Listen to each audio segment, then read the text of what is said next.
நான் சொல்கிறேன், சட்டம்ன்றது எல்லா மதத்துக்கும் எல்லாருக்கும் பொதுவானதுன்னா, இவர் சொல்கிறார் நான் எல்லாத்துக்கும் இப்போ இருக்கிற தமிழ்நாடு முதலமைச்சர் திராவிட மாடல் ஆட்சியில் சொல்கிறார் ஸ்டாலின், எல்லோருக்கும் நான் எல்லாருக்கும் பொது இரும்புக்காரன் கொண்டு நான் உடக்குவேன்றாரு. அப்போ சர்ச்சுக்கு மட்டும் இரும்புக்காரன்னா துரு பிடிச்சி எடுத்தா? இதுதான் என்னுடைய கேள்வி. இது பொதுமக்கள் தெரிஞ்சுக்கணும்.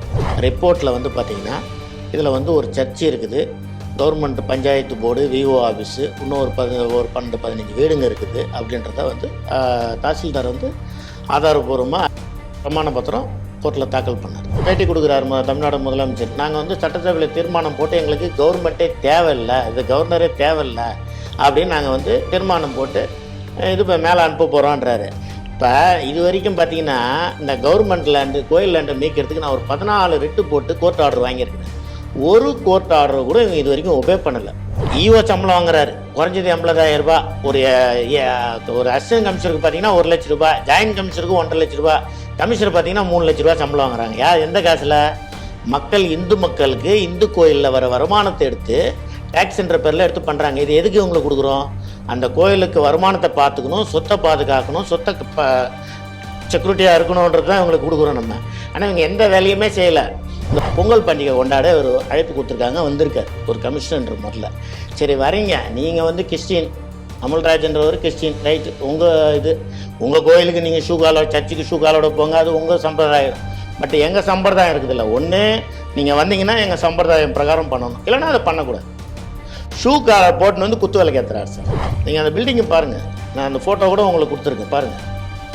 ரொம்ப கேவலமாக, அதான் இந்துக்கள் வந்து இதுக்கு அப்புறம் திருந்தணும் சார். நான் சிடிவி மூலிமா சொல்லிக்கிட்டு இந்துக்கள் இதுக்கு அப்புறம் திருந்தணும்.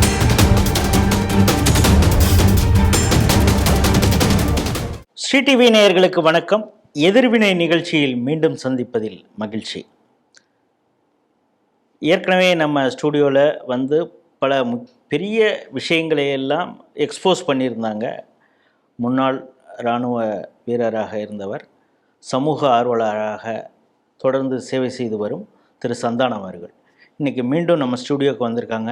என்ன எக்ஸ்போஸ் பண்ண போகிறாங்க அப்படிங்கிறத உங்களைப் போல் நானும் ஆவலோடு பார்க்க ஆவலாக இருக்கிறேன். வணக்கம் சார். வணக்கம். என் பேர் சந்தானம், முன்னாள் இராணுவ வீரர், சமூக ஆர்வலராக வேலை செஞ்சுருக்கேன். ஏற்கனவே உங்ககிட்ட வந்து ஒரு சில இதெல்லாம் உங்கள் மூலயமா பொதுமக்கள் மத்தியில் எடுத்துகிட்டு போய் விட்டுருக்கேன். இப்போ அதை விட பெரிய முக்கியமான விஷயம் ஒன்று, அது என்னன்னு கேட்டிங்கன்னா, உங்கள் மூலயமா பொதுமக்களுக்கு தெளிவுபடுத்த நான் விரும்புகிறேன். நீங்கள் வந்து என்ன சொல்ல வரீங்கன்னா, ஏற்கனவே 2-3 விஷயங்களை எக்ஸ்போஸ் பண்ணியிருந்தீங்க. இப்போ நம்ம ஸ்டூடியோவுக்கு வரதுக்கு முன்னால் ஒரு தகவலை எனக்கு கொடுத்தீங்க. என்னென்னா, அகரம் தென் அப்படிங்கிற ஒரு கிராமம் இருக்கிறது. அதுவும் நீங்கள் இருக்கக்கூடிய பகுதிக்கு பக்கத்தில் தான், அது தாம்பரம் தாலுக்காவில் வருது இல்லையா? அங்கே வந்து அதாவது நீர்நிலைகளை ஆக்கிரமித்து கிட்டத்தட்ட ஒரு 3.5 ஏக்கர் அளவுக்கு இருக்குது. அது பெரும்பாலும் நீர்நிலைகள் தான். அதை வந்து ஆக்கிரமித்து ஒரு சர்ச்சு, விஓஓ ஆஃபீஸு, அப்புறம் பஞ்சாயத்து அவங்களுடைய ஆஃபீஸு, ஒரு 10லேருந்து 12 வீடு இருக்குது அப்படிங்கிறீங்க. இது சம்மந்தமாக நீங்கள் கோர்ட்டுக்கு போயிருக்கீங்க. கோர்ட்டு உத்தரவு உடனே எவிக்ஷன் கொடுத்துருக்குது. இப்போது வரை எந்த வேலையும் நடக்கலை அப்படின்னு. என்ன காரணம்? உண்மையிலேயே இந்த வழக்கு பற்றி நம்ம ஸ்ரீடிவி நேயர்களுக்கு கொஞ்சம் விளக்கமாக சொல்லுங்கள். ஐயா, நம்ம செங்கல்பட்டு மாவட்டத்துக்கு உட்பட்ட தாம்பரம் தாலுக்கா அகரம் தென் கிராமம். இதில் பார்த்திங்கன்னா சர்வே நம்பர் 228. இதோட பரப்பளவு எவ்வளோன்னு கேட்டிங்கன்னா குறைஞ்சது ஒரு 3.5 ஏக்கர். இது வந்து நான் வந்து 2024 மாண்புமிகு உயர்நீதிமன்ற தலைமை நீதிபதி முன்னிலையில் பப்ளிக் லிட்டிகேஷன் வாட்டர் பாடி என்க்ரோச்மெண்ட்னு சொல்லி கேஸ் போடுறேன். 33974/2024. இது இமிடியேட்டாக அந்த இடத்துல வந்து எந்த வேலையும் நடக்கக்கூடாது, ஆக்கிரமிப்பு உடனே அகற்றிட்டு ரிப்போர்ட்டு கொடுக்கணும்னு சொல்லிட்டு போட்டாங்க. ரிப்போர்ட்டில் வந்து பார்த்திங்கன்னா இதில் வந்து ஒரு சர்ச்சு இருக்குது, government panchayat board, VO office, இன்னும் ஒரு 12-15 வீடுங்க இருக்குது அப்படின்றத வந்து தாசில்தார் வந்து ஆதாரபூர்வமாக அறிக்கை பிரமாண பத்திரம் கோர்ட்டில் தாக்கல் பண்ணார். இது வந்து நீர்நிலைகளே ஆக்கிரமிப்பு இருக்குதுன்னு காட்டுறாரு. இதில் ஸ்பெசிஃபிக்காக நான் சொல்ல வர்றது என்னன்னா, பொதுமக்கள் தெரிஞ்சுக்கணும், இந்த 3.5 ஏக்கரில் 1 ஏக்கர் சர்ச்சு, 1 ஏக்கர் அளவிற்கு சர்ச்சு ஆக்கிரமிப்பு பண்ணி கட்டியிருக்காங்க. இதை வந்து கோர்ட்டு உத்தரவிட்டும் இது வரைக்கும் எடுக்கலை. இதே பார்த்திங்கன்னா ஒரு இந்து கோயில் வந்து ஒரு புறம்போக்கு இடத்துல இருக்குதுன்னு தெரிஞ்சால் அது 100 வருஷம் இருந்தால் கூட பரவாயில்ல. கவர்மெண்ட் லேண்டா உடனே ஒரு பெட்டிஷன், கோர்ட்டெல்லாம் ஆர்டர் தேவையில்லை, இப்ப பெட்டிஷன் போட்டால் போதும். திருப்பூர்ல பார்த்தாமே, ஆமாம், அது வந்து சும்மா ஒரு பெட்டிஷன் போட்டால் உடனே வந்து அதை எவிஷன் பண்ணிடுறாங்க. நான் சொல்கிறேன், சட்டம்ன்றது எல்லா மதத்துக்கும் எல்லாருக்கும் பொதுவானதுன்னா, இவர் சொல்கிறார் நான் எல்லாத்துக்கும் இப்போ இருக்கிற தமிழ்நாடு முதலமைச்சர் திராவிட மாடல் ஆட்சியில் சொல்கிறார் ஸ்டாலின், எல்லோருக்குமான நான் எல்லாருக்கும் பொது, இரும்புக்காரன் கொண்டு நான் ஒடுக்குவேன்றாரு. அப்போ சர்ச்சுக்கு மட்டும் இரும்புக்காரன்னா துருப்பிடிச்சு எடுத்தா? இதுதான் என்னுடைய கேள்வி. இது பொதுமக்கள் தெரிஞ்சுக்கணும். ஏன்னா இந்துக்களுக்கு ஒரு நியாயம், கிறிஸ்டியானிட்டிக்கு ஒரு நியாயம்னு பண்ணுறாங்க, புரியுதுங்களா? இதே வந்து ஒரு புறம்போக்கு இடத்த எடுத்து ஒரு மசூதிக்கோ சர்ச்சுக்கோ கொடுக்கறதுக்கு இவங்க முயற்சி பண்ணுறாங்க. பட்டா கொடுக்கவும் இதே பட்டா கொடுக்கவும் முயற்சி பண்ணாங்க. இது கோர்ட்டு கேஸ்னால இப்போ நிற்கிது. இது இல்லை, இப்போ கூட என்ஓசி வாங்க வேண்டாம்னு கூட சொல்லியிருக்காங்க வழிபாடு. ஆமாம், அது கிறிஸ்டின் முஸ்லீமுக்குன்னா அந்த 10% ஓட்டுக்கு நீங்கள் என்ஓசிலாம் தேவையில்லை. ஆனால் மீதி இதுக்கெல்லாம் வந்து ஆனால் இவர் என்ஓசின்னு சொல்லிட்டாரு. ஆனால் இவர் என்ஓசின்னு சொன்னால் கூட அதை வந்து கவர்னர் ஒப்புதல் வாங்கணும். ஒரு முதலமைச்சர்ன்றதுனால சட்டசபையில் தீர்மானம் பண்ணிவிட்டு அதை ஒன்று நடைமுறைப்படுத்த முடியாது. இது வந்து கவர்னர் ஒப்புதல் கொடுக்காம இது பண்ண முடியாது. இப்போ சமீபத்தில் நீங்கள் பார்த்துருக்கலாம், நேற்றோ முந்தா நேற்றோ கூட பார்த்தீங்கன்னா சட்டசபையில் கவர்னர் அவமதிக்கிறாங்க பண்ணிவிட்டு. இப்போ நேற்று பேட்டி கொடுக்குறாரு தமிழ்நாடு முதலமைச்சர், நாங்கள் வந்து சட்டசபையில் தீர்மானம் போட்டு எங்களுக்கு கவர்மெண்ட்டே தேவையில்லை, இது கவர்னரே தேவையில்லை அப்படின்னு நாங்கள் வந்து தீர்மானம் போட்டு இது இப்போ மேலே அனுப்ப போகிறோன்றாரு. இப்போ இது வரைக்கும் பார்த்தீங்கன்னா இந்த கவர்மெண்ட் லேண்டு, கோயில் லேண்டை மீட்கிறதுக்கு நான் ஒரு 14 ரிட்டு போட்டு கோர்ட் ஆர்டர் வாங்கியிருக்கிறேன். ஒரு கோர்ட் ஆர்டர் கூட இவங்க இது வரைக்கும் ஒபே பண்ணலை. ஆனால் எனக்கு என்ன ஒரு சந்தேகம் வருதுன்னா, இன்னும் கொஞ்சம் நாள் ஆச்சுன்னா தமிழ்நாட்டுக்கு உயர்நீதிமன்றம் தேவையில்லை, தமிழ்நாட்டுக்கு சுப்ரீம் கோர்ட்டு தேவையில்லைன்னு சொல்லி கூட இவங்க தீர்மானம் போட்டாலும் போடுவாங்க. ஏன்னா இவங்களை யாராவது கேட்டாங்கன்னா அது எங்களுக்கு தேவையில்லை, நாங்கள் எங்கள் ராஜ்யம், அதாவது ஹிட்லர் ராஜ்யம் பண்ணணும்னு பார்க்குறாங்க. இது வந்து ரொம்ப தவறான விஷயம். இன்றைக்கி வந்து தமிழ்நாட்டில் இருக்கிறது பார்த்திங்கன்னா 80%க்கு 85% இந்துக்கள் ஓட்டு தான். ஆனால் 85% இந்துக்கள் ஒற்றுமை இல்லாதனால அந்த ஓட்டை வந்து அவங்க கேவலமாக நினைக்கிறாங்க. 10% ஓட்டு ஒற்றுமை இருக்கிறதுனால அதை தான் பெருசாக எடுத்துக்கிறாங்க. சரி, நான் இந்த சப்ஜெக்ட்டுக்கு வரேன், கேட்டுக்கோ. இப்போ இந்த கேஸு இமிடியேட்லாம் எவிஷன் பண்ண சொல்லி இந்த ஆர்டர், அதாவது 2024 நீங்கள் கேஸ் ஃபைல் பண்ணும் பொழுது அப்படியே உத்தரவு ஆர்டர் போட்டார், சீஃப் ஜட்ஜி ஆர்டர் போட்டார். ஆனால் இது வரைக்கும் அவங்க நடைமுறைப்படுத்தலை. திருப்பியும் நான் போன மாதம் 3வது மாதம் இது மேலே கண்டெம்ட் ஃபைல் பண்ணுறேன். அந்த கண்டெம்ட் நம்பர் பார்த்தீங்கன்னா 10/70/2020/2020 போன 3வது மாதம். பட்டு இன்னைய வரைக்கும் அந்த கண்டெம்ட்டையும் ஒபே பண்ணலை. கண்டெம்ட் லிஸ்ட் ஆகாமல் இருக்குது. என்ன காரணம்னு எனக்கு தெரியல. கோர்ட்டு அந்த கேஸை எடுக்க வேண்டிய லிஸ்ட் ஆகாமல் நிற்கிது. என்ன காரணம்னு தெரியல. ஆனால் வந்து இவங்க வந்து கோர்ட்டு இதை வந்து ஒபே பண்ணவே மாட்டேன்றாங்க நீர்நிலையில். இது மட்டும் இல்லை, போன இதிலே உங்களுக்கு போன நேர்காணலே நான் உங்களுக்கு சொல்லியிருக்கேன். இந்த மாதிரி அனாதனம்னு சொல்லிட்டு பால்வளைத்துறை அமைச்சர் மனோ தங்கராஜோட அக்கா பேரில் 1.5 ஏக்கர் அனாதனத்தில் பட்டா போட்டு கொடுத்துருக்காங்க. கோர்ட்டு வித் டைம் லாஸ் பண்ணாமல் இமிடியேட்லியாக பட்டாவை கேன்சல் பண்ணி ஆக்கிரமிப்பு எடுக்க சொல்லியிருக்காங்க. லேண்ட் கமிஷனை உத்தரவு போட்டிருக்காங்க. ஆனால் இன்னைய வரைக்கும் அதை நடைமுறைப்படுத்தலை. இது நடைமுறைப்படுத்தலைன்னா கூட பரவாயில்ல, கேன்சல் பண்ண சொன்ன இடத்துல போன 3ஆம் தேதி தாம்பரம் தாசில்தார் கனிமொழி அந்த பட்டா பிளாக் பண்ணி வச்சுருந்தாங்க பாருங்கள், அதை ஓப்பன் பண்ணி எஃப்எம்பி கட் பண்ணி கொடுத்துருக்காங்க. அப்போ நான் தாசில்தாரை கேட்கறதுக்கு அவங்க சொல்கிறாங்க, சார் கோர்ட்னா நீங்கள் கோர்ட்டில் போய் பார்த்துக்கோங்க சார், எனக்கு மினிஸ்டர் இப்போ இருக்கிற ஆளுங்கட்சியில் மினிஸ்டர் என்ன சொல்கிறாங்களோ எம்எல்ஏ என்ன சொல்கிறாங்களோ அதுதான் நான் செய்ய முடியுன்ற மாதிரி பேசுகிறாங்க. ஆமாம், மதிக்கல. ஏன்னா அரசாங்கம் மதிக்கல, அப்புறம் அரசு அதிகாரி எப்படி மதிப்பாங்க? அரசாங்கம் மதித்தா தான் அரசு அதிகாரிகள் மதிப்பாங்க. அப்போ கோர்ட்டு உத்தரவை தமிழ்நாடு அரசு எந்த உத்தரவும் மதிக்கிறது கிடையாது. எந்த உத்தரவு இப்போ தீபயாத்து சொன்னாங்க, உத்தரவு வச்சாங்களா? பொதுமக்கள் எல்லாருக்கும் தெரியும், உங்களுக்கு கூட தெரியும். அதாவது இந்துக்களுக்கு ஒரு நியாயம், மற்றவங்களுக்கு ஒரு நியாயன்ற மாதிரி இன்றைக்கி அரசாங்கம் போயினுக்குது. இது ரொம்ப தவறான விஷயம் சார். இது மட்டும் இல்லை, அதே கஸ்பாபுரத்தில் பார்த்தீங்கன்னா படவெட்டம்மன் கோலாச்சம்மன் கோயில்னு இருக்குது. இது வந்து 2024 அதோட கேஸ் நம்பர் பார்த்தீங்கன்னா 15625 2024 அப்போ கேஸ் போட்டோம். இந்த மாதிரி இந்த இடத்துக்கெல்லாம் வந்து என்க்ரோச்மெண்ட் இருக்குதுன்னு, நாங்கள் என்க்ரோச்மெண்ட் எடுக்கிறோம், நாங்கள் 4 வாரத்துக்குள்ளே பண்ணுங்கன்னு சொல்லிட்டு கோர்ட் உத்தரவு போட்டுச்சு. இவங்க பண்ணலை, அதுக்கு கண்டெம்ட் போட்டிருக்கோம். அது கண்டெம்ட் நம்பர் பார்த்தீங்கன்னா 2992/2025 போட்டிருக்கோம். இது இல்லாமல் அதே இதில் ஒருத்தர் வந்து இது என்னுடைய பூர்வீக சொத்துன்னு ஒருத்தர் கேஸ் போட்டு பட்டா கேட்குறாரு அந்த இடத்துக்கு. அதுக்கு நாங்கள் அந்த கேஸ் நம்பர் பார்த்தீங்கன்னா WP 3433 பட் 2024 இதில் என்ன சொன்னாங்க, நாங்கள் வந்து எல்லாருக்கும் வரி போட போகிறோம். எப்போ 2024 சொன்னாங்க வரி போட ரெகுலேஷன் பண்ணி வரி போட போகிறோம், நாங்கள் ஆக்கிரமிப்பை எடுக்கல அப்படின்னு. சரி ரைட்டு, அதையாவது பண்ணுங்க, கோயிலுக்கு வருமானம் வரட்டும் அப்படின்னு சொல்லிட்டு பண்ணலை. திருப்பி அதுக்கு கண்டெம்ட் போடுறோம். CP 2070 பட் 2025 கண்டெம்ட் போடுறோம். கண்டெம்ட்டில் இது வரைக்கும் 4 ஆர்டர் போட்டிருக்காரு ஆனந்த மதிப்புக்குரிய நீதிபதி ஆனந்த வெங்கடேஷ்ஜி அவர்கள். ஆனால் இன்னைய வரைக்கும் இன்றைக்கி பார்த்தீங்கன்னா குறைஞ்சது ஒரு 1.5 வருஷம் இந்த வரி போடல. இன்றைக்கி வரி போட்டிருந்தாங்கன்னா ஒரு மாதத்துக்கு 1.5 லட்ச ரூபாய்.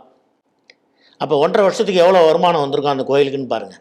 ஆனால் HRNCன்ற பேரில் வந்து உக்காந்துங்கன்னு ஈஓ சம்பளம் வாங்குறாரு, குறைஞ்சது 80,000 ரூபாய். ஒரு அசிஸ்டன்ட் கமிஷனருக்கு பார்த்தீங்கன்னா 1 லட்ச ரூபாய், ஜாயின்ட் கமிஷனருக்கு 1.5 லட்ச ரூபாய், கமிஷனர் பார்த்தீங்கன்னா 3 லட்ச ரூபாய் சம்பளம் வாங்குறாங்க. எந்த காசில்? மக்கள் இந்து மக்களுக்கு இந்து கோயிலில் வர வருமானத்தை எடுத்து டேக்ஸ்ன்ற பேரில் எடுத்து பண்ணுறாங்க. இது எதுக்கு இவங்களுக்கு கொடுக்குறோம்? அந்த கோயிலுக்கு வருமானத்தை பார்த்துக்கணும், சொத்தை பாதுகாக்கணும், சொத்தை செக்யூரிட்டியாக இருக்கணுன்றது தான் இவங்களுக்கு கொடுக்குறோம் நம்ம. ஆனால் இவங்க எந்த வேலையுமே செய்யலை. இந்த 1.5 வருஷத்துக்கு வருமானம் வரல, ஆனால் இவங்க சம்பளம் வாங்காமல் இருக்காங்களா? பெட்ரோல் காரே அந்த காசில் தானே போகுது. ஏசி காரு சார், இந்த ஆஃபீஸ் ரூம் ஏசி. நான் என்ன சொல்கிறேன், சுகத்தை அனுபவிக்கிறீங்க, கொஞ்சமாவது மனசாட்சியோட வாங்குற சம்பளத்துக்கு மனசாட்சியோட வேலை செய்கிறாங்களா? ஒரு கவர்மெண்ட் அதிகாரி போடுற உத்தரவையும் மதிக்க மாட்டுறாங்க, சுப்ரியர் போடுற உத்தரவையும் மதிக்கிறது கிடையாது, கோர்ட்டு போடுற உத்தரவையும் மதிக்கிறது கிடையாது. இந்த தமிழ்நாடு எதை நோக்கி போகுதுன்னு தெரியல. பொதுமக்கள் தான் இது பார்த்துக்கணும். வர்ற தேர்தலையாவது பொதுமக்கள் இந்துக்கள் வந்து திருந்தணும். இல்லைன்னா இன்னும் கொஞ்சம் நாள் போச்சுன்னா சுத்தமாக இந்து கோயில் இந்து இடத்துங்கள் எல்லாத்தையும் கோயில் இடத்தெல்லாம் காலி பண்ணுவாங்க. ஆனால் இன்னொரு விஷயம் நான் உங்கள் CTV மூலியமாக தெரிஞ்சு சொல்லுவேன். கிறிஸ்டினும் முஸ்லீமும் திராவிட கட்சி நமக்கு சப்போர்ட்டுன்னு நினைக்கிறாங்க. ஆனால் திராவிட கட்சி திருட்டு கட்சி. நான் இன்றைக்கி ஓப்பனாக சொல்கிறேன். அது என் மேலே யார் வேணாலும் எது வேணாலும் பண்ணட்டும். ஏன்னு என்ன, அவங்கள பொறுத்த வரைக்கும் யார் வீட்டு சொத்தாக இருந்தாலும் திருடணும், அவ்வளோதான், கொள்ளடிக்கணும். இப்போ சரி இந்து கோயில் சொத்தெல்லாம் கொள்ளை அடிச்சிட்டிங்க, நாளைக்கு எல்லாம் காலி, அப்போ எங்கே கொள்ளடிப்பீங்க? அதுக்கப்புறம் வக்ஃபு மேலே தான். ஆமாம், வகுப்போடு ஊறப்பட்ட சொத்து இருக்குது, அதை எடுப்பேன். சர்ச்சுக்கு ஊறப்பட்ட சொத்து இருக்குது, அதை எடுப்பேன். நாளைக்கு உங்களுக்கும் இது ரிப்பீட் ஆகும். ஆனால் அதனால் எல்லா மதத்துக்காரங்களும் ஒரு ஜனநாயக முறை பிரகாரம் வர தேர்தலில் கரெக்டாக இருங்க. ரெண்டாவது நான் CTV மூலிமா சொல்லிக்கிறது, கோர்ட்டு உத்தரவையாவது குறைஞ்சபட்சம் கோர்ட்டு உத்தரவு மதிங்க. இதே கண்டிஷன் போச்சுன்னா பொதுமக்களுக்கு கோர்ட்டு மேலே இருக்க நம்பிக்கையே போயிடும். இப்போ நான் பார்த்தீங்கன்னா குறைஞ்சது பல லட்ச ரூபாய் என்னுடைய பென்ஷன் காசை போட்டு தான் கவர்மெண்ட் இடத்த மீட்டு இருக்கிறேன், கோயில் இடத்த மீட்டு எடுக்கிறேன். இதுக்கு சம்பளம் வாங்குகிற கவர்மெண்ட் அதிகாரி யாருமே எந்த வேலையும் செய்யறதில்லை. ஒரு தாசில்தார் கோர்ட்டு உத்தரவு எவிஷனில் இருக்கும்போது அந்த இடத்துல FMB கட் பண்ணி கொடுக்குறாங்கன்னா எதனால்? ஒரு ஆளுங்கட்சி மினிஸ்டரோட அக்கா பேரில், அதாவது அவரோட பினாமி சொத்து. இது விஷயமா விஜிலன்ஸில் கம்ப்ளைண்ட் கொடுத்துருக்கேன், விஜிலன்ஸ் மேலே டைரக்ஷன் போட்டிருக்கோம். ஆனால் இன்னைய வரைக்கும் கவர்மெண்ட் லேண்டு பஞ்சாயத்து தலைவர் விற்றுருக்காரு, மினிஸ்டரோட அக்கா விற்றுருக்குறாங்க. இது மேலே கிரிமினல் ஆக்ஷன் எடுக்குன்னு சொல்லி லேண்ட் கமிஷன் சொல்லியிருக்காங்க, கோர்ட்டு சொல்லியிருக்காங்க. ஆனால் இது வரைக்கும் விஜிலன்ஸ் நடவடிக்கை எடுக்கல. அப்போ எந்த அளவுக்கு இந்த அரசியல் அவங்கள அரசு அதிகாரிகளை மிரட்டுறாங்கன்றது தான் நான் பொதுமக்களுக்கு தெரிவிக்க விரும்புகிறேன். இன்றைக்கி வந்து படுத்து ஏஞ்சோம்னா நம்ம சொத்து நம்ம பேரில் இருக்குதானே சந்தேகமாக இருக்குது சார். அவ்வளோ அட்டுவழி பண்ணின்னு இருக்காங்க, ரொம்ப ஒஸ்ட்டாக போயின்னுக்குது. எங்கே போயின்னு ஒன்றுங்க இப்போ பாருங்கள், ED வந்து முந்தானது 2 நாளுக்கு முன்னே கூட நீங்கள் டிவிலெல்லாம் பார்த்துருப்பீங்க, பொதுமக்கள் எல்லாருமே பார்த்துருப்பீங்க. ED வந்து ஒரு மினிஸ்டர் வந்து பல கோடி ரூபாய் ஊழல் பண்ணார், லஞ்சம் வாங்கினான்னு சொல்லிட்டு எவிடன்ஸோடு எடுத்துன்னு போய் DGP கிட்ட கொடுக்குறாங்க. இது வரைக்கும் DGP FIR போடல. இப்போ எங்கள் பஞ்சாயத்து தலைவர் இப்போ சமீபத்தில் போன மாதம் கொலை மிரட்டல் பண்ணுறாரு, வீடியோவோடு இப்போ சேலையூர் போலீஸ் ஸ்டேஷனில் கம்ப்ளைண்ட் கொடுக்குறோம், கமிஷனர் பார்த்து பெட்டிஷன் கொடுத்துருக்குறோம். ஆனால் சேலையூர் ஸ்டேஷனில் இது வரைக்கும் FIR போடலை. ஏன்னா அவர் ஆளுங்கட்சி பஞ்சாயத்து தலைவர். ஏன்னா ஜெகதீஷன் அவர் பின்புலம் பார்த்தீங்கன்னா அன்பரசு, மினிஸ்டர் அன்பரசு, இவங்கெல்லாம் சப்போர்ட்டு. ஏங்க சப்போர்ட் பண்ணுங்க, நல்லது பண்ணுங்க. வீடியோ மூலமாக கொலை மிரட்டல். ஆமாம், வீடியோக்கு கொலை மிரட்டல். அவர் சொல்கிறாரு, என் வீட்டை இடித்தவனும் இன்னொரு முன்னாள் தலைவர், இவங்க 2 பேரும் சொல்கிறாரு, இன்னும் 11 மாதத்தில் நான் அவனை காலி பண்ணிடுறான்றாரு. அந்த காலி பண்ணிடுறான்ற அந்த வீடியோவை எடுத்து நாங்கள் போட்டு CSR போட்டாங்க. CSR போட்டு இன்றைக்கி 4 மாதம் ஆகுது. அது கூட எதனாலன்னு கேட்டிங்கன்னா, இந்த ஓட்டர் CSR பண்ணாங்க இல்லைங்களா, SAR, இதில் வந்து அவர் ஃப்ராடு பண்ணுறாரு. திருப்பியும் இறந்தவங்க பேரை சேர்க்க போகிறாரு. அதை போய் தடுக்கிறாங்க. அவங்க தடுக்கும்போது அங்கே ஒருத்தர் வாக்குவாதம் வந்து கொலை மிரட்டல் ஆகுது. அந்த நேரத்தில் அவர் என்னையும் சேர்த்து சொல்கிறாரு, என் வீட்டை இடிச்ச அன்றைக்கி ஒன்றையும் அவனையும் 2 பேரையும் நான் அன்றைக்கே காலி பண்ணிக்கணும், நான் விட்டது உங்களை தப்பு. இன்னும் 11 மாதத்தில் உங்களை கைமா பண்ணுறேன் பாரு. கைமானா அவங்க பாஷை என்னன்னு தெரியல, திமுககாரங்களுக்கு தான் தெரியும். அது இன்னும் கைமா பண்ணுறேன் பாருன்றாரு அவர். கைமாங்கிறது ஜஸ்ட்டு ஒரு தலையை மட்டும் வெட்டுறது மட்டும் இல்லை. ஓ அதுதானே கைமா? சரி நமக்கு அது தெரியல. அது இப்போ ரவுடி பசங்க பொறிக்கு பசங்களுக்கு தான் தெரியும். கைமா பண்ணிடுறேன் அப்படின்றாரு. இந்த எவிடன்ஸோட தாம்பரம் கமிஷனர்கிட்ட கொடுத்துருக்குறோம், சேலையூர் இன்ஸ்பெக்டர்கிட்ட கொடுத்துருக்குறோம். அது வீடியோ வந்து ஆய்வு பண்ணுறாராம். ஏற்கனவே ஒரு கொலை மிரட்டல் ஆடியோ அது வந்து ஃபாரன்சிக் ரிப்போர்ட் கொடுக்குறான்னாரு சேலையூர் இன்ஸ்பெக்டர் சந்துரு. இவர் வந்து எந்த ஒரு கம்ப்ளைண்ட் இது பேரே குறிப்பிட்டு சொல்றீங்க? ஆமாங்க, அவர் சந்துரு, அவர் பேர் இன்ஸ்பெக்டர் சந்துரு. அவர் இது வரைக்கும் அவர் பேர் இந்த 4 வருஷத்துல அவர் பேரில் இந்த தலைவர் மேலே குறைஞ்சது ஒரு 6 கம்ப்ளைண்ட் கொடுத்து சிஎஸ்ஆர் போட்டிருக்கோம். ஒரு கம்ப்ளைண்ட் கூட எஃப்ஐஆர் போடல. ஆனால் ஒரு சாதாரண பார்த்தீங்கன்னா ஒரு ரோட்டில் ஒருத்தன் குடிச்சிட்டு இருந்தான், பப்ளிக் நியூசன்ஸ் பண்ணான்னு ஒரு 75 கேஸ் போடுறாங்க. அப்போ ஒரு பஞ்சாயத்து ஆளுங்கட்சி தலைவர் மேலே ஒரு 75 கேஸ் போடுற அளவுக்கு கூட இவங்களுக்கு வந்து தைரியம் இல்லைன்னா சட்டம் ஒழுங்கு என்ன லட்சத்தில் இருக்குதுன்னு பார்த்துக்கோ. இதுக்கு கோர்ட் ஆர்டர் போட்டிருக்கு, அது மேலே எஃப்ஐஆர் போடுங்கன்னு சொல்லி கலெக்டர் கமிஷனருக்கு ஆர்டர் போட்டிருக்காங்க எஃப்ஐஆர் போடுன்னு சொல்லி. இன்ஸ்பெக்டர் சொல்றாரு கமிஷனர் தானே போட்டார், எனக்கு போடல. ஓ எந்த லட்சத்தில் இருக்குது பாருங்க இன்றைக்கி.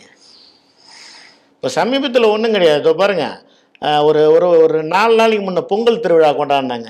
நீங்கள் பார்த்துருப்பீங்க, பொதுமக்கள்லாம் பார்த்துருப்பீங்க. இந்த பல்லாவரம் குரோம்பேட்டையில் பொங்கல் இந்து மக்கள் பண்டிகை கொண்டாடுறாங்க. ஒரு தவறு. ஒரு போலீஸ், இப்போ ஒரு போலீஸ்காரங்களாக இருக்கட்டும், கவர்மெண்ட் ஸ்டாஃபாக இருக்கட்டும், ஆஃபீஸுக்கு வந்து வீட்டுக்கு போனால் பொண்டாட்டி தொல்லை, ஆஃபீஸுக்கு வந்தால் அதிகாரி தொல்லை. அந்த ஏதோ நல்ல நாளில் ஒரு 2 மணி நேரம் அவன் வந்து மைண்டு ரிலாக்ஸ் பண்ணுறாங்க. அவங்க ஒரு யூனிஃபார்ம் போட்டு ஒரு டான்ஸ் ஆடினாங்கன்னா கூட நீங்கள் பனிஷ்மெண்ட் அப்போ கூட பனிஷ்மெண்ட் பண்ணுறதுக்கு ரைட்ஸ் இல்லை அதில். புரியுதுங்களா? நான் டிஃபென்ஸில் இருந்தேன். ஒரு ஃபங்க்ஷன் எல்லா இதுக்குமே, கிறிஸ்மஸ்லேருந்து ரம்ஜான்லேருந்து தீபாவளிலேருந்து எல்லாத்துக்குமே கெட் டுகெதர் மிலிட்ரியாக ஃபண்ட் அலாட் பண்ணி கொடுக்குறாங்க. அது அவங்கள வந்து கொஞ்சம் ரிலாக்ஸ் பண்ணுறதுக்கு தான். புரியுதுங்களா? அது பண்ணது ஒரு தப்பா? அதுக்கு அவங்கள பனிஷ்மெண்ட் பண்ணி ஒரு 23 பேரை தாம்பரம் ரிசர்வுக்கு மாற்றுறாரு. ஒரு 2 இன்ஸ்பெக்டரை வந்து சஸ்பெண்ட் பண்ணி வெயிட்டிங் லிஸ்ட்டில் போட்டு வைக்கிறார். இது எவ்வளோ மோசமான முன்னுதாரணமாக இருக்குது பாருங்கள். சரி ரைட்டு, அவங்க சரியில்லை, டிசிப்ளின் ஆக்ஷன் எடுத்தீங்க. சரி, நீங்கள் ஒரு ஐபிஎஸ் அதிகாரி, கமிஷனர் ரேங்கில் இருக்கிறீங்க, நீங்கள் பிரமாண பத்திரம் சத்திய பிரமாணம் பண்ணிட்டு தான் வரீங்க, இந்திய இறையாண்மை காப்போன்னு சொல்லிட்டு. இந்திய இறையாண்மைன்றத எல்லா மதத்தையும் எல்லாரையும் ஒன்றா நேசிக்கணும். இந்து மதத்தில் குத்து விளக்கு மகாலட்சுமிக்கு சமமாக நாங்கள் பார்க்குறோம். இவர் அதே ரிசர்வ் போலீஸில் பொங்கல் பண்டிகை கொண்டாட ஒரு அழைப்பு கொடுத்துருக்காங்க, வந்திருக்கார் ஒரு கமிஷனர் முதல்ல. சரி வரீங்க, நீங்கள் வந்து கிறிஸ்டின், அமுல்ராஜ்ன்றவர் கிறிஸ்டின், ரைட்டு, உங்கள் கோயிலுக்கு நீங்கள் சர்ச்சுக்கு ஷூ காலோட போங்க, அது உங்கள் சம்பிரதாயம். பட் எங்கள் சம்பிரதாயம் இருக்குதுல்ல, ஒன்று நீங்கள் வந்தீங்கன்னா எங்கள் சம்பிரதாயம் பிரகாரம் பண்ணணும், இல்லைன்னா அதை பண்ணக்கூடாது. ஷூ காலை போட்டுன்னு வந்து குத்து விளக்கு ஏற்றுறாரு சார். ஷூ காலை போட்டு வந்து, அதாவது பொங்கல் ஷூ காலை போட்டுன்னு பொங்கல் கிளறாங்க, அதை கூட விட்டுடலாம். ஒரு குத்து விளக்குன்றது ஒரு தெய்வீகம். அவங்க முதல்வரே சொல்ல மாட்டாங்களா? என்ன சார்? முதல்வரே சொல்ல மாட்டாங்களா? அவர் ஷூ போட்டு தானே பொங்கல்? ஆமாம், அவங்க தான் பொங்கல் ஏற்கனவே செஞ்ச பொங்கலை கொட்டி தானே பொங்கல் கொண்டாடுறாங்க. இதில் வேறு திராவிட பொங்கலா? நான் என்ன கேட்குறேன்னா, இந்த சிடிவி மூலிமா இந்த திராவிட மாடல் ஆசு பொங்கலை தெளிவாக சொல்லுங்கள். திராவிட பொங்கலா, இல்லை தமிழர் பண்டிகையா, இல்லை இந்து பண்டிகையா? ஏன்னா பொங்கல் வந்து தெய்வங்களை கும்பிட்ற இந்துக்கள் தான் பொங்கல் பண்டிகை கொண்டாடுறாங்க, வேறு யாரும் கொண்டாடுறதில்ல. ஆனால் பணம் வாங்கும்போது எல்லோரும் வந்து வாங்கிக்கிறீங்க. ஆனால் பணம் வாங்குறீங்களா? அந்த வாங்குகிற பணத்துக்காக நன்றி உணர்வோடு இருக்கீங்களா? அந்த பொங்கல் பண்டிகை இது வரைக்கும் இந்துக்கள் யாராவது ஒரு கிறிஸ்மஸையோ இல்லை ஒரு ரம்ஜானை யாராவது பழிக்கிறாங்களா? ஏன் உங்களுக்கு கேவலமான புத்தி போகுது? ரெண்டாவது, இவங்களை வந்து பிரிவினவாதம் பண்ணுறாங்க சார், முழுக்க பிரிவினவாதம் தான். எப்படியாவது இந்துக்களை உடைக்கணும். இதே டிஆர் பாலு ஒரு மீட்டிங்கில் சொல்கிறார், நான் 100 வருஷம் சிவன் கோயிலை உடைச்சேன், ஓட்டு வாங்குறது எனக்கு எப்படி தெரியும்னு. ஆனால் இந்த வருஷமும் அவர் சொன்ன மாதிரி நீங்கள் பணத்துக்கோ இப்போ பிரியாணிக்கு ஆசைப்பட்டு ஓட்டு போட்டிங்கன்னா அடுத்த 5 வருஷம் உங்கள் சொத்து எதுவுமே உங்களுக்கு கிடையாது. சொத்து கிடையாது, பேண்ட்டு சட்டியாக உருவிடுவானுங்க. அந்த லட்சத்தில் இன்றைக்கி கவர்மெண்ட் போயினுக்குது. எனக்கு வேண்டியது தமிழ்நாடு அரசுக்கும் சொல்கிறேன், அரசு அதிகாரிகளுக்கும் சொல்கிறேன், கோர்ட்டு உத்தரவு மதிங்க. இல்லைன்னா நாளைக்கு இன்றைக்கி இந்த அரசாங்கம் போயிடும், நாளைக்கு அரசு அதிகாரிகள் தான் பதில் சொல்லணும். ஏன்னா 5 வருஷம் எம்எல்ஏவோ மினிஸ்டர் நீ செய்யாதுன்னு சொல்லிட்டு போயிடுவார். ஏன்னா எம்எல்ஏ மினிஸ்டர் செய்யாதுன்னு சொல்கிறவங்க வந்து ரிட்டர்னில் கொடுக்க மாட்டாங்க. வாய்மொழி உத்தரவு சொல்லிட்டு போயிடுவாங்க. நாளைக்கு சஸ்பெண்ட் ஆகிறது யார்? இதே வந்து அந்த வீட்டை இடிக்காத, தலைவர் வீட்டை இடிக்காதுன்னு சொல்லி ப்ரெஷர் பண்ணாங்க ராஜேந்திரன் தாசில்தார்னு ஒருத்தர். கடைசியில் கோர்ட்டு கண்டெம்ட் வந்து அவர் மேலே நடவடிக்கை எடுக்கணுன்னா அவர் தூக்கி இன்றைக்கி ஹைவே டிபார்ட்மெண்ட்டில் போட்டு வச்சுருக்காங்க. ஆனால் அவர் நடவடிக்கை எடுத்தார், பாதி வீடு அடித்தார், மீதி இடிக்காது, அடுத்து கண்டெம்ட் வரும்போது பார்த்துக்கலான்னாங்க. அவர் நிப்பாட்டிக்கிட்டார். கண்டெம்ட் வரும்போது நான் பண்ணால் தாசில்தார் நடவடிக்கை எடுக்கலன்ட்டாங்க. அவர் பனிஷ்மெண்ட் ட்ரான்ஸ்ஃபர் மாதிரி தூக்கி ஹைவே டிபார்ட்மெண்ட்டில் போட்டு வச்சுருக்காங்க. அப்போ யார் பாதிக்கிறாங்க? ஏன்னா அவங்க 5 வருஷம் எந்த ஆட்சியாக இருக்கட்டும், அவங்க 5 வருஷம் இருக்க போகிறது. அரசு அதிகாரிகள் 60 வருஷம் நீங்கள் வேலை செய்ய போகிறீங்க. உங்கள் சட்டத்திட்டங்கள் என்னவோ, கோர்ட் உத்தரவுனோ அதை மதிங்க. என்னை பொறுத்த வரைக்கும் சரி, இப்போ நான் சிடிவி மூலிமா சொல்லிக்கிறது, கோர்ட் உத்தரவு மதிக்கலைன்னா கண்டெம்ட்டில் நாளைக்கு எல்லா அரசு அதிகாரிகளும் கோர்ட்டில் பதில் சொல்ல வேண்டியது வரும். இப்போ இந்த கண்டெம்ட்டில் பார்த்தீங்கன்னா இது வரைக்கும் 2-3 வாட்டி ரெவன்யூ செக்ரட்டரி கூண்டு ஏறி பதில் சொல்லியிருக்காங்க கோர்ட்டில். இப்போ அங்கே வந்து அவங்க சொல்ல முடியுமா? மினிஸ்டரோ எம்எல்ஏ எங்களை செய்ய வேணாம்னு சொல்லாங்கன்னு சொல்ல முடியுமா? அதுக்கு ஏதாவது ஒரு காரணம் சொல்லி இவங்களால் அவங்க பாதிக்கிறாங்க. இப்போ தாசில்தார் வேலை செய்யலை, தாசில்தார் வந்து பதில் சொல்ல போகிறதில்ல, ரெவன்யூ செக்ரட்டரியோ கலெக்டரோ தான் வந்து கூண்டு ஏறி பதில் சொல்லணும்.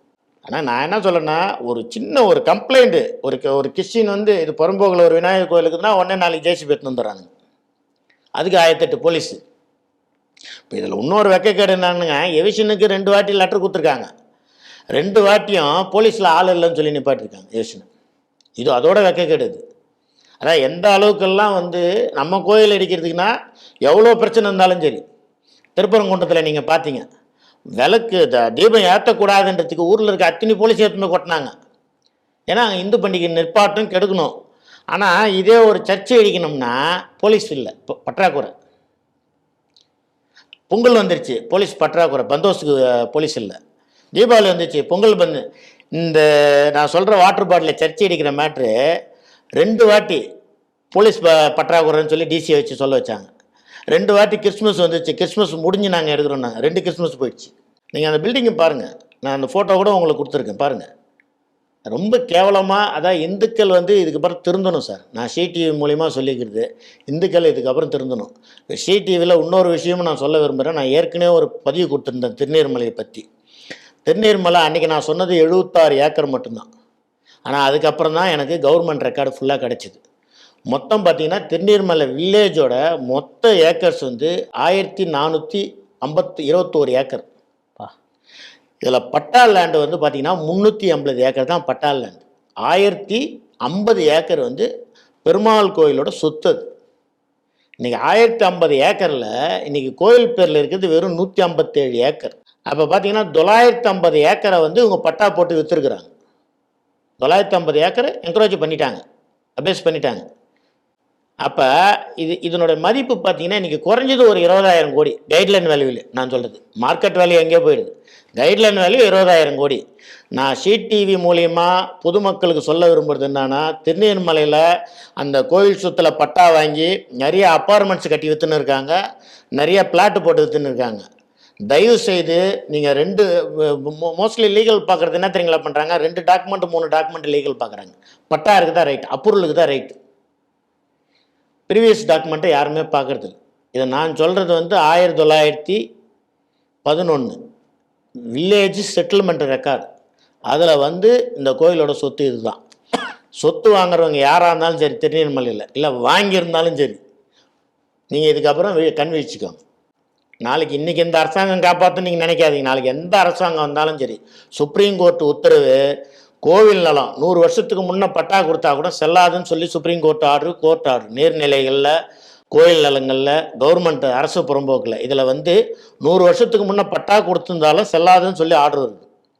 இது உங்கள் எல்லாருக்குமே தெரியும், சிடிவிக்கும் தெரியும், நானும் படிச்சிருக்கேன், பொதுமக்களுக்கு நிறையா பேருக்கும் தெரியும். தெரியாதவங்க தெரிஞ்சுக்காங்க. வாங்கிட்டு நான் லோன் போட்டு வாங்கிட்டேன், நான் 60 லட்சம் குத்து வாங்கினேன், 70 லட்சம் குத்து வாங்கினேன்னு சொல்லி நாளைக்கு யாரும் நடுத்தருக்கு வந்துடாதீங்க. இதுக்கப்புறம் யாராவது அந்த ஏரியாவில் சொத்து வாங்குறீங்கன்னா பழைய ரெக்கார்டை செக் பண்ணுங்கன்னு உங்கள் சிடிவி மூலிமா நான் தெரிவிச்சுக்கிறேன். நன்றி. மிக முக்கியமான பல தகவல்களை அவங்க இங்கே பகிர்ந்துட்டுருக்காங்க. குறிப்பாக அரசு ஊழியர்களுக்கு ஒரு எச்சரிக்கையாக சொல்லிகிட்டு இருக்காங்க. நீதிமன்றம் உத்தரவு கொடுத்துருக்கு, அதை செயல்படுத்தாமல் பல விஷயங்களை இவங்க காலம் தாழ்த்திட்டு வராங்க. இன்னொன்று, நாங்கள் அதை ஏன் செயல்படுத்தணும் அப்படிங்கிற துணியில் அரசு அதிகாரிகள் செயல்படுறாங்க. இன்றைய இந்த ஆட்சி இருக்கலாம், நாளை வேறு ஒரு ஆட்சி வரும் பொழுது இதே நீதிமன்ற உத்தரவித்து அவங்க மேலே பல பனிஷ்மெண்ட்டு கூட கிடைக்கிறதுக்கு வாய்ப்பு உண்டு. ஆகவே அதிகாரிகள் இன்றைக்கி இந்த அரசு ஆதரவாக இருக்கிறதே அப்படின்னு இல்லாமல் மிக நேர்மையாக கோர்ட்டு என்ன சொன்னதோ அதை செயல்படுத்தணும் அப்படிங்கிறத ஒரு கோரிக்கையாகவும் வச்சுருக்காங்க. மீண்டும் ஒரு நிகழ்ச்சியில் சந்திப்போம். அதுவரை உங்களிடமிருந்து விடைபெறுகிறோம். நன்றி, வணக்கம். நன்றி, வணக்கம்.